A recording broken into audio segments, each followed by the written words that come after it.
I just wanted to give you guys some first impressions on this KitchenStar pizza stone. If you guys are interested in pizza stones, it was packaged, as you saw, great with the foam in there, so you don't have to worry about the stone breaking or anything like that. And it's pretty thick, durable.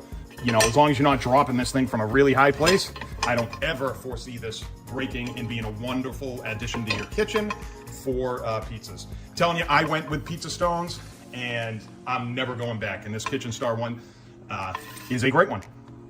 Use them quite a bit. They are much better than a standard pizza pan. If you're looking, one thing that a lot of people don't know with a pizza stone is that you can get that nice, like, New York style burnt crust at the bottom. And when I say burnt, not burnt, you know, that char, I guess, is what you're looking for.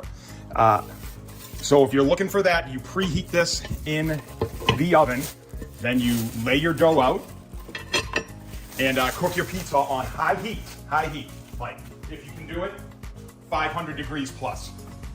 And it will get a perfect, nice New York style little char to the whole thing. Now, I like this already because this has a really nice, I like the carrying handle.